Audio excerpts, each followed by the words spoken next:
Hey, it's Chris. Looking at stone wall here, Southern California. It's made out of mostly Topanga gold rock, which is this gold rock with a random chocolate patina running through it.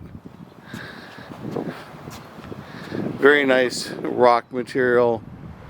Comes off the hillsides.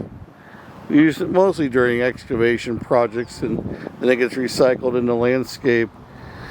There's a little bit of Malibu tossed in here, and you can see right off the top you've got Topanga gold, and then you've got that greenish hue of Malibu in there.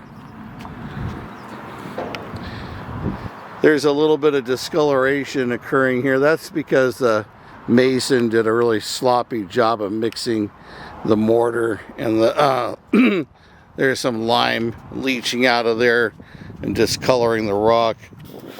You can have the best rock in the world and still wind up with ugly work as a result of the mason, and you can have really ugly rock and have a mason turn it into really great material.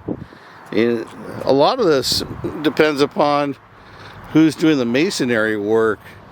This is getting pretty sloppy. This isn't that old. This is probably only about 5-8 years old at the most. And it's going to begin falling apart over time. So, a lot to be said for paying more for a mason. And again, you have to keep in mind, these are soft sandstone materials.